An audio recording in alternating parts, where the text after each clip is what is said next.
Vamos lá, meus queridos, dando continuidade aqui às nossas questões. Vocês vão percebendo que os temas, eles acabam se repetindo e aí vai ficando mais fácil a solução das questões. Isso é ótimo, né? Mas aí volta e meia aparece um tema que a gente não tem abordado tanto, como o tema da responsabilidade civil. Vai aparecer ainda os direitos reais sobre coisa alheia, né? Propriedade. Aí a gente tem que fazer algumas pausas, tudo bem? Volta comigo no material. Olha que interessante.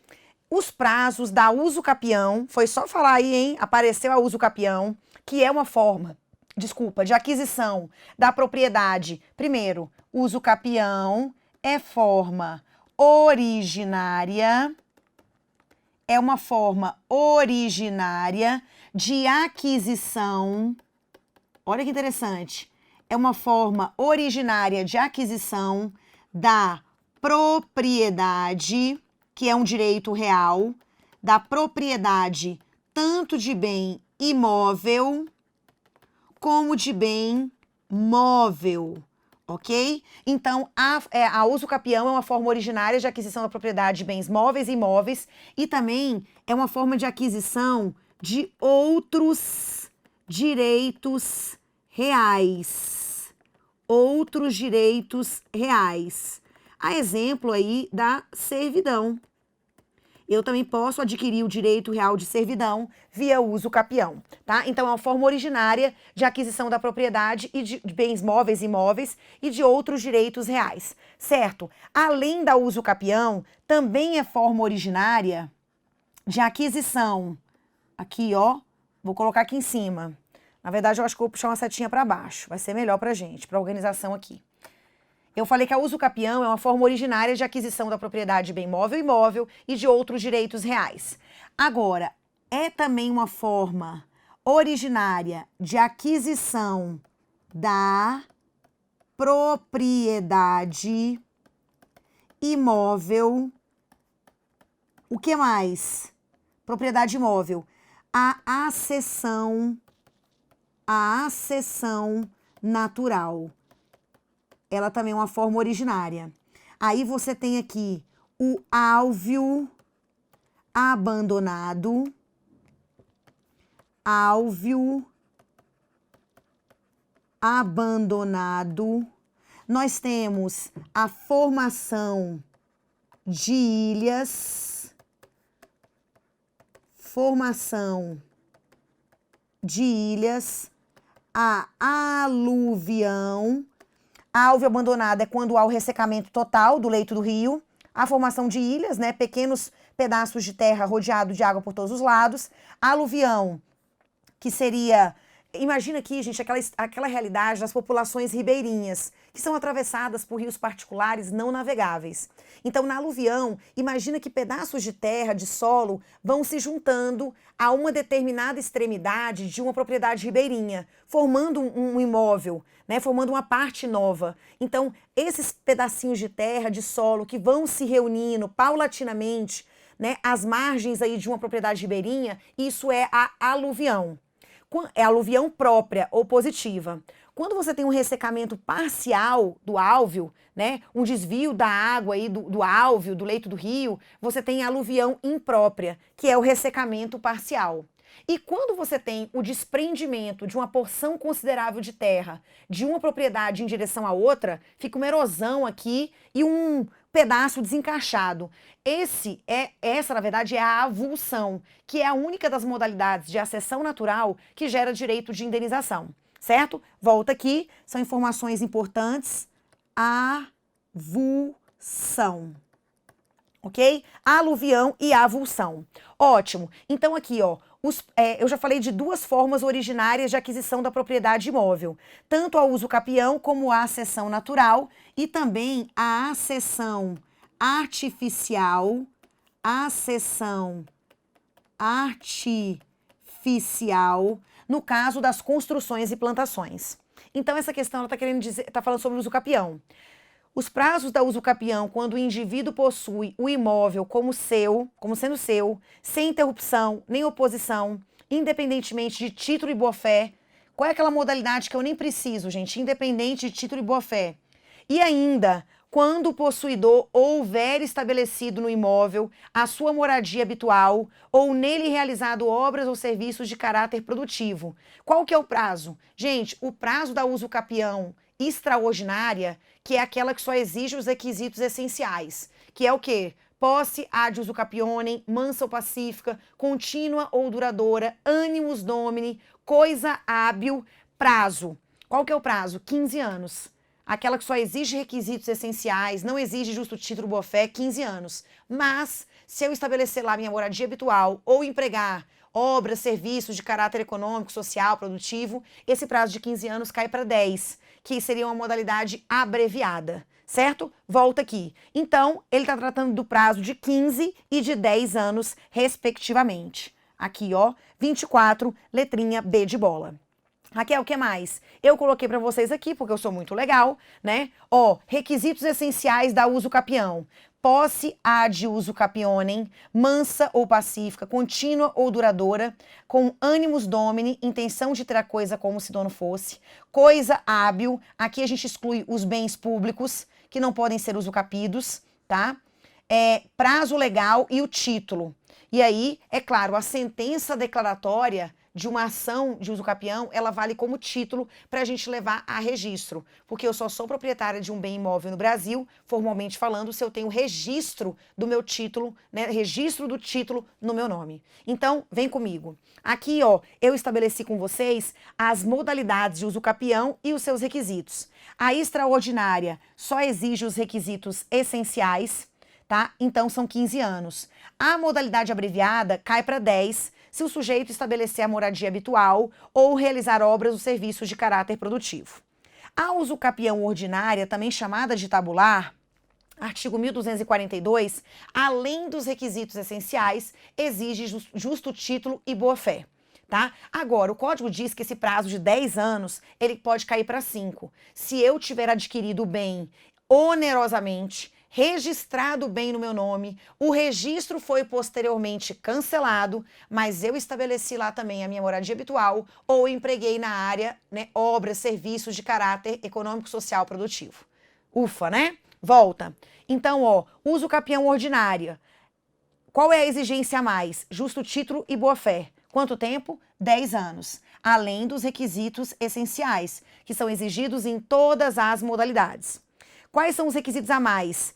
De 10 anos pode cair para 5, se eu adquiri o bem onerosamente, registrei e o registro foi posteriormente cancelado, estabeleci lá minha moradia ou investimentos de interesse social e econômico.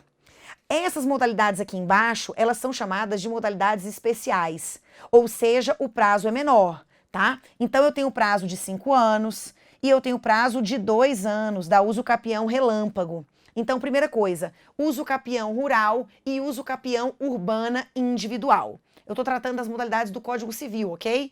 Então, Raquel, se for uso capião rural, tem que ser área rural, até no máximo 50 hectares, tá? Eu tenho que estabelecer lá minha moradia e produzir, é moradia mais trabalho, e tem o tal do requisito negativo. Eu não posso ser proprietária de nenhum outro imóvel, nem urbano, nem rural, tá? Volta comigo. A uso capião constitucional ou especial rural é também chamada de prolabore, prevista no artigo 1239 do Código Civil. Então, ó, requisitos essenciais, área rural até 50 hectares, exercer lá moradia mais trabalho, não ser proprietário de nenhum outro imóvel urbano nem rural, tá? Raquel, e quando se trata da modalidade especial urbana individual, ela também é chamada de uso capião pró-moradia ou pró-mísero, tá? E também é contemplada no Estatuto da Cidade. Aqui a diferença é, a área tem que ser urbana, até 250 metros quadrados, eu tenho que exercer lá minha moradia própria ou da minha família, e também não posso ser proprietária de nenhum outro imóvel, nem urbano, nem rural, certo? Volta aqui, ó, requisitos essenciais, mais área até 250 metros quadrados, para fins de moradia, e não ser proprietário de nenhum outro imóvel, nem urbano, nem rural. Raquel, aí, em virtude da lei Minha Casa Minha Vida, a gente teve um acréscimo no Código Civil, que é o artigo 1240-A, trazendo a uso capião constitucional especial urbana pró-família, por abandono de lar ou relâmpago. Aqui, gente, presta atenção. Além dos requisitos essenciais, você vai ter que lembrar o seguinte. Imagina que eu tenho uma união estável, um casamento, e tenho um imóvel que é o imóvel do casal. Tem que ser imóvel do casal, tá? E aí, o que acontece? Em tese, dependendo aqui do regime, óbvio, né? Se o imóvel é do casal, cada um tem uma porcentagem em cima desse imóvel, tá? A gente presume aí os 50% para cada um. E aí, um dos dois abandona o lar. Abandona o lar, deixa o outro sozinho, cuidando exclusivamente. O outro que fica, além do abandono, ele fica na posse direta, na posse exclusiva daquele bem, tá? E ele fica, gente, ele só tem aquele imóvel, ele não tem nenhum outro imóvel, nem urbano, nem rural. Ele está exercendo ali a moradia própria ou da família. E esse imóvel também tem que ser em área urbana até 250 metros quadrados. Então, o que acontece? Eu já tinha direito à metade, que era a minha meação. Mas como o outro abandonou o lar, eu vou poder usucapir a parte dele, a meação dele. É isso que se permite na usucapião pró-família, certo? Volta aqui comigo. Ó, requisitos essenciais: área urbana até 250 metros quadrados, exercer a moradia, imóvel do casal, casamento ou união estável, hétero ou homoafetivo, abandono de lar, posse exclusiva, direta, finalidade moradia própria da família e não ser proprietário de nenhum outro imóvel, nem urbano, nem rural. Aqui, pasmem, o prazo é de tão somente 2 anos, certo? Sempre bom ter essa tabelinha aqui perto, porque a prova, normalmente prova de delegado, ela costuma gostar, tá? Desse tema aí de usucapião também, ok? Vamos para mais uma? Então, ó, questão de número 25. No que tange à prescrição, já fizemos várias. Analise as assertivas e assinale a alternativa que apresenta a correta. A atual enumeração dos casos de prescrição, a gente fez uma tabela com os casos de prescrição, né? Com as hipóteses de prazo geral, prazos específicos. Então, isso veio para o quê, gente? Para facilitar, tá? Volta. A atual enumeração dos casos de prescrição, na parte geral do Código, decorre do princípio da operabilidade. Raquel, é isso mesmo? É isso mesmo, gente. Aí, eu já coloquei aqui, ó, a dica. Princípio da operabilidade. Esse princípio, ele tem 2 sentidos. Primeiro, o de simplicidade ou facilitação das categorias privadas. Quando a gente fala muito hoje nos princípios que regem principalmente o direito privado, é o princípio da operabilidade. Então, é o que, gente? Simplicidade ou facilitação das categorias privadas, o que pode ser percebido, por exemplo, pelo tratamento diferenciado da prescrição e da decadência. Segundo, há o sentido de efetividade ou concretude, o que foi buscado pelo sistema aberto de cláusulas gerais, adotado pela atual codificação material. Na opinião desse autor, que é o professor Flávio Tartucci, o sistema de cláusulas gerais também foi adotado pelo novo CPC, pela adoção de um modelo aberto, baseado em princípios como a dignidade da pessoa humana e a boa-fé objetiva. Sem dúvida nenhuma, o direito privado, principalmente aí o Código Civil, ele está baseado em 2 pilares, que é a boa-fé objetiva, que é uma cláusula geral, e a função social. Certo? Então, a forma como a gente tratou da prescrição e da decadência foi para facilitar, simplificar. Então, é consequência do princípio da operabilidade? Sim, ok? Volta comigo. Raquel, entendi bem. Item 2. Renúncia tácita da prescrição é aquela que se dá antes da consumação. Não. A renúncia tácita, ela decorre de atos que eu pratico que são incompatíveis com quem aceitou a prescrição. Tá? Lembrando que eu só posso renunciar à prescrição depois que o prazo já escoou. Tudo bem? Volta. Não corre a prescrição contra os absolutamente e relativamente incapazes. Não corre contra os absolutamente. Contra os relativamente, corre. A prescrição ocorre em 5 anos quando a lei não lhe haja fixado um prazo menor. Se não houver um prazo específico, o prazo geral é de 10 anos, previsto no artigo 205. Então, vamos marcar o quê, gente? Letrinha A de amor, né? Somente o item 1 aí está correto, tá? Vamos para mais uma. Aqui. 26. Em relação às pessoas jurídicas de direito privado, analise as assertivas e assinale a alternativa que apresenta as corretas. Aqui, olha que interessante. A teoria da realidade técnica Lembra que eu falei para vocês? Existem duas teorias que buscam explicar a pessoa natural e a pessoa jurídica, tá? Quando é, Raquel, que eu, pessoa natural, adquiro personalidade jurídica? A partir do momento que eu respiro, nasci com vida. Então, eu adquiro, né, a minha personalidade civil, tá? E a minha capacidade de direito ou de gozo. Então, a teoria é a natalista, artigo 2º do Código. Agora, a pessoa jurídica, ela nasce a partir do momento do registro dos seus atos constitutivos. Lembra que eu falei que o registro tem natureza constitutiva, no caso, das pessoas jurídicas. Só que a pessoa jurídica, a gente é uma mistura de ficção, de uma criação legal, mais uma realidade orgânica. Ela tem uma organização própria, ela tem a sua autonomia, o seu patrimônio. E, às vezes, quando o seu estatuto, ela responde pelos atos relacionados à sua atividade. O patrimônio da pessoa jurídica responde, né, por tudo aquilo que está ligado à atividade dela. Agora, quando a gente tem um desvio dos estatutos, um desvio da finalidade social, é possível afastar a personalidade jurídica da PJ para atingir o patrimônio dos sócios, que é o fenômeno da desconsideração da personalidade jurídica. Tema que eu coloquei no material para que vocês dessem uma lida, porque se refere ao artigo 50 do Código Civil, que foi alterado pela Lei da Liberdade Econômica. Tá? Então, é muito provável que esse dispositivo seja cobrado, ok? Volta. Então, a teoria da realidade técnica é que a gente adota? É. A teoria da realidade técnica é adotada pelo Código Civil Brasileiro, consoante o artigo 45, definindo a natureza jurídica da pessoa jurídica.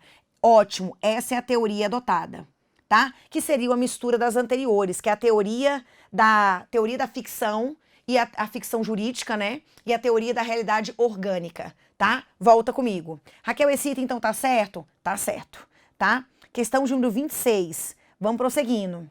É pacífico na jurisprudência a tese de que a pessoa jurídica pode sofrer dano moral? É. A matéria, inclusive, é sumulada. Nós temos aí a súmula de número 227, né? Então, aqui, ó, deixa eu confirmar aqui para vocês. Súmula 227 do STJ, que fala que a pessoa jurídica pode sofrer dano moral. Então, é pacífico? É. Súmula 227 do Código Civil. Então, o item 2 tá o quê? Tá certo. Aqui também. Lembra, né? Quando é pessoa natural, teoria que eu adoto. Teoria natalista. Eu adquiro a minha personalidade civil a partir do nascimento com vida.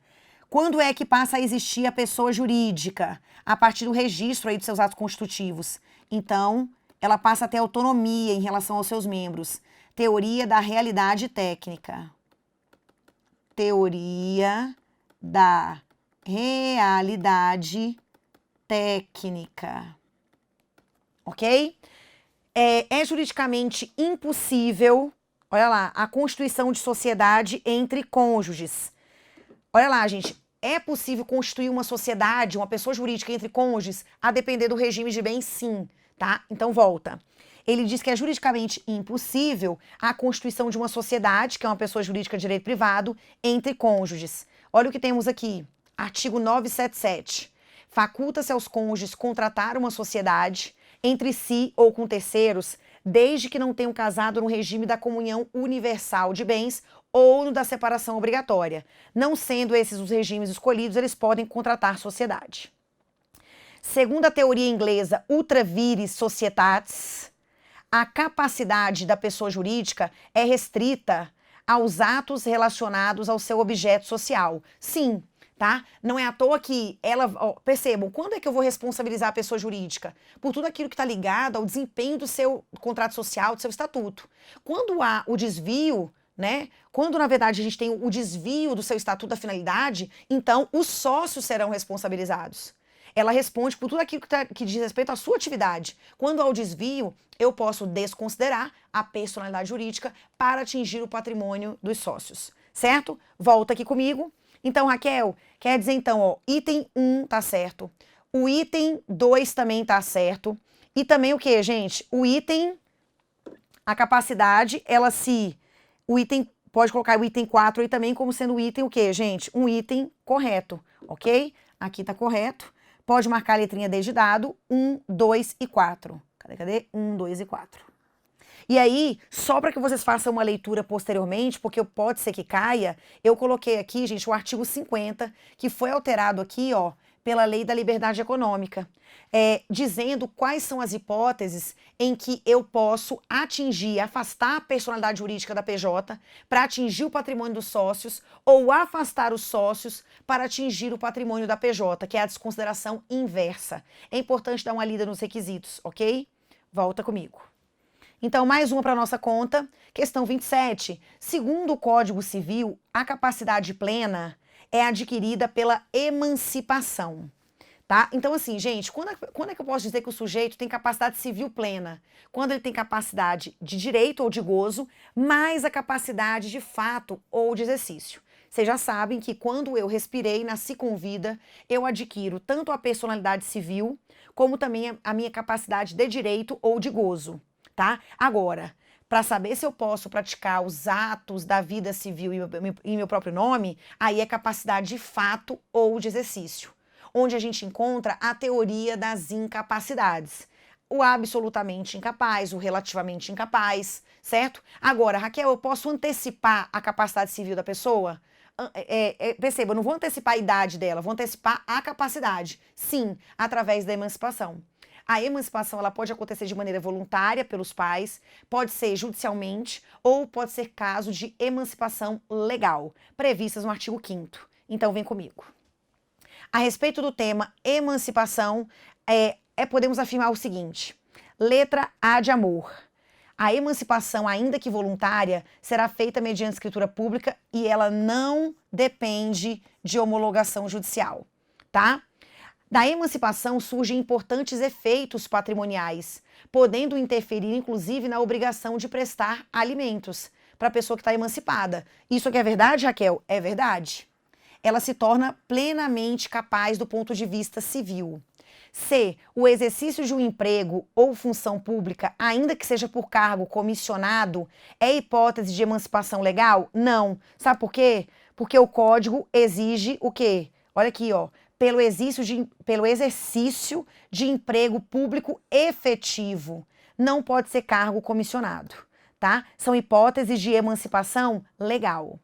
A lei somente autoriza a emancipação pela concessão de um só genitor quando constatasse a morte do outro. Não, né? Às vezes, olha o que nós temos aqui, gente. Não é só em caso de morte, tá? Pela concessão dos pais ou de um deles na falta do outro. Ele não diz que é em caso de morte, tá? Mediante instrumento. Às vezes a pessoa desapareceu, o pai só registrou, né? Ou ele tá em estado comatoso, tá? Então, pela concessão dos pais ou de um deles na falta do outro, mediante instrumento público, independente de homologação. Ó, essa primeira etapa aqui é a emancipação voluntária. Emancipação voluntária.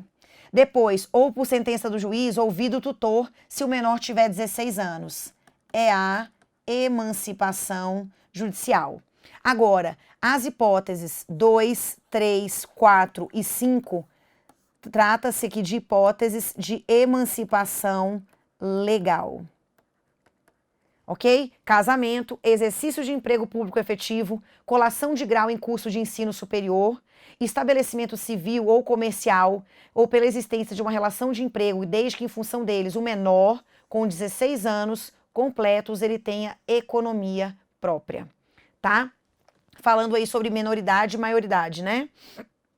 E também antecipação aí da capacidade. Volta. Ele fala, né? A lei somente, cuidado com essas palavras restritivas, quando constatar a morte do outro. Da emancipação decorre a antecipação da imputabilidade penal? Não. Porque, gente, percebam bem, a emancipação, ela vai promover a antecipação da capacidade, não é da idade da pessoa. Então, isso não tem repercussão no âmbito penal. Isso é muito importante, tá? Volta aqui comigo. Só para deixar isso bem esquematizado, eu fiz o quadrinho. Dentro da capacidade de fato ou de exercício, existe a teoria das incapacidades, onde, de acordo com o Estatuto da Pessoa com Deficiência, nós temos o absolutamente incapaz. São absolutamente incapazes de exercer pessoalmente os atos da vida civil os menores de 16 anos, que são os menores impúberes. Somente eles ocupam a categoria de absolutamente incapaz. Hoje, quem são os relativamente incapazes? O maior de 16 e menor de 18, que é o menor púbere, já tinha falado sobre isso anteriormente. Esse aqui, ó, não existe no Brasil hoje o maior incapaz, só o menor. Absolutamente, ok? Menor impúbere. Os ébrios habituais e os viciados em tóxico, né? O pessoal, os alcoólatras e os toxicômanos, aqueles que por causa transitória ou permanente não puderem exprimir a vontade e os pródigos. Lembrando que a situação dos indígenas é regulada por lei especial, ok? Então, marcamos aqui a letrinha B de bola, tá? E vamos para mais uma questão. De acordo com o Código Civil, é anulável o negócio jurídico. Aqui eu tô querendo saber o quê, gente? Anulável é nulidade relativa. Que tiver por objetivo fraudar a lei? Não, isso aqui é absoluta. Por vício resultante de erro, dolo, coação, estado de perigo, lesão ou fraude? Sim, correto. Ok? Pode marcar a questão 28, letra B de bola. Letra C, celebrado por uma pessoa absolutamente incapaz. Aqui ela é absoluta. Vou até apagar aqui e colocar. Essa aqui é relativa. Quando for preterida alguma solenidade que a lei considere essencial para sua validade. Aqui é absoluta. Artigo 166. E não revestida a forma prescrita em lei. Absoluta. Ok? Marcamos letra B de bola. Mais uma questão sobre prescrição. Olha aqui, gente. Aqui, ó, não foi por falta de aviso, né? Um monte de demanda, um monte de questão falando sobre prescrição e focando naqueles prazos específicos. Mais uma vez, eu repeti aquela tabela, tá? Volta. De acordo com o Código Civil, acerca da prescrição, analise as assertivas e assinale a alternativa que aponta a correta. Então, a gente tem 4 itens. Prescreve em 1 ano a pretensão dos hospedeiros, olha lá, a pretensão dos hospedeiros ou fornecedores de víveres destinados a consumo no próprio estabelecimento para o pagamento de hospedagem ou de alimentos. Raquel, tá certo. Aqui, ó, prescreve 1 ano a pretensão dos hospedeiros ou fornecedores de víveres destinados a consumo no próprio estabelecimento para o pagamento da hospedagem ou dos alimentos. Ok. Prescreve em 2 anos a pretensão relativa a aluguéis de prédios rústicos ou urbanos. Errado. Essa parte aí, ó, de aluguéis de prédios rústicos ou urbanos. Cadê? Aqui, ó, 3 anos. Pretensão relativa a aluguéis de prédios urbanos ou rústicos. Então, aqui são 3 anos. Não 2, 3. Prescreve em 3 anos a pretensão para haver prestações alimentares a partir da data que se vencerem. Alimentos, 2. Prescreve em 3 anos a pretensão de cobrança de dívidas líquidas constantes de instrumento público particular. Aqui são 5. Então, só sobrou o quê, gente? O primeiro item só que tá certo. Né? Então, apenas o quê, gente? Apenas o item 1. Vamos marcar letra C. Ok? Lembra que é uma questão simples, mas eu tenho que dar um jeito de memorizar os prazos, tá? Para não confundir. Questão 30. De acordo com o Código Civil, acerca dos direitos da personalidade, então, nosso foco agora são direitos. É correto afirmar que o princípio do consenso afirmativo determina que a pessoa capaz ela deva manifestar sua vontade de dispor gratuitamente do seu corpo. E aí?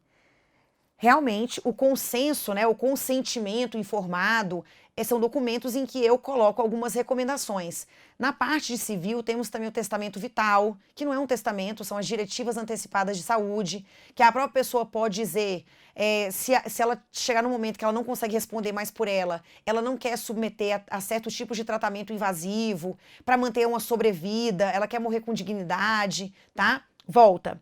Então, o princípio do consenso afirmativo determina que a pessoa capaz deva manifestar sua vontade de dispor gratuitamente do seu próprio corpo. Então, isso mesmo, tá, gente? O consenso afirmativo. Eu vou dispor, não vou? Né? Aqui no caso, tá, gente? Para tanto intervivos, né? Tanto viva para determinados tipos de tratamento, como também dispor do corpo depois da morte. Né? Então, questão de 1030, podemos marcar aí, sem medo de ser feliz, a letrinha A de amor.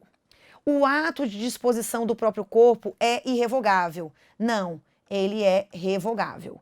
O pseudônimo não possui a mesma proteção que o nome, tá? Lembra que o nome, ele tem o prenome, o sobrenome, o pseudônimo, né? O pseudônimo, normalmente, são aqueles nomes que a pessoa se utiliza também, tá? E aí, se for para fins lícitos, ele também tem a proteção, tá? Volta. Raquel, onde é que está isso no código?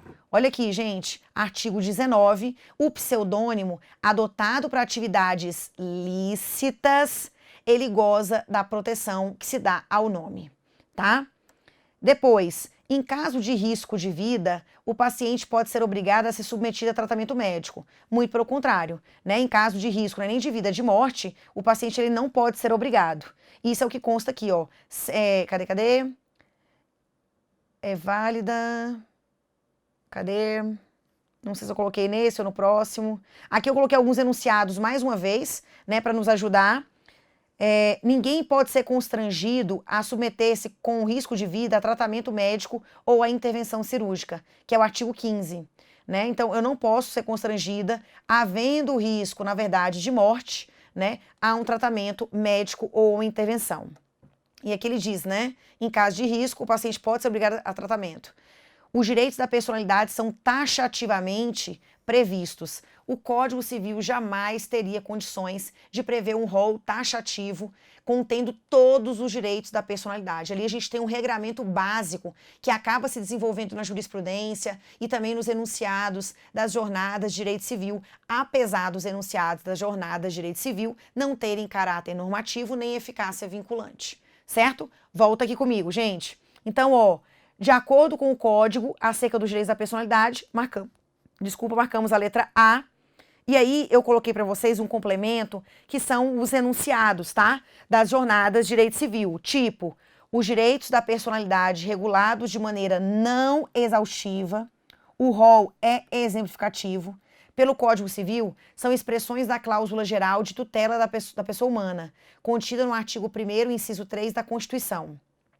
Em caso de colisão, a gente tem que aplicar a técnica da ponderação.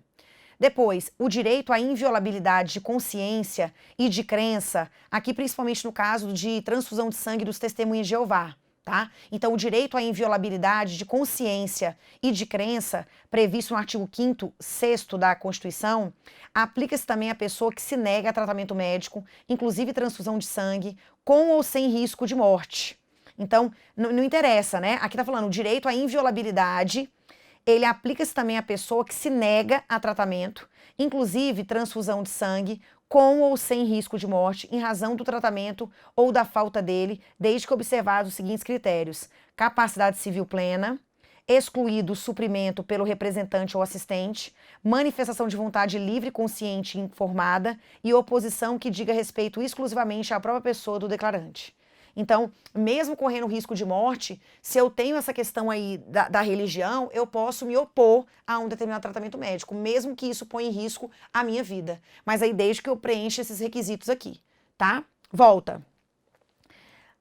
O paciente plenamente capaz pode deliberar sobre todos os aspectos concernentes a tratamento médico que possa lhe causar risco de vida, seja imediato ou imediato, salvo as situações de emergência ou no curso de procedimentos médicos cirúrgicos que não possam ser interrompidos. Então ele pode deliberar, tá? Hoje há muita mais amplitude, né? E aí, vamos fazer só mais essa que é pequenininha pra gente encerrar esse bloco, tá? Só voltando aqui, ó, marcamos a letrinha A de amor na questão de número 30, tá? Volta. Aqui vocês podem ter se questionado, gente, a questão anterior, a questão do pseudônimo. Tinha alguns autores de textos, poetas, que utilizavam, eu não lembro qual daqueles bambambãs da minha época, né? Se era o Fernando, se era o Vinícius de Moraes, se era o Fernando Pessoa, que eles tinham pseudônimos. Eles tinham personagens, eles se apresentavam como determinados personagens. Então, esses pseudônimos são esses nomes, em que a pessoa ela cria um personagem dela, né? É ela numa outra versão. Então, Raquel, esse pseudônimo recebe proteção? Recebe, tá? Mas tem que ser para atividades lícitas, como acontecia, né? Como acontece nessa questão da artística literária, tá? Volta. Só mais uma. Questão 31. São pessoas jurídicas de direito público interno. Então, Raquel, público interno eu lembro de União, Estados, DF, territórios, autarquias, ok? Então, volta comigo. A União e a Unesco. A Unesco, gente, é o quê? Fundação Unesco, é isso? Que é pessoa jurídica de direito o quê, gente? Percebam, aqui ele quer pessoa jurídica de direito público interno. Aqui a Unesco não entra, a União sim. Raquel, fundações e partidos políticos são pessoas jurídicas de direito privado. As autarquias, ok, Raquel, pode marcar. ONU e os territórios. Gente, os territórios são pessoas jurídicas de direito público interno, mas a ONU é uma organização internacional. Então, é pessoa jurídica de direito público externo.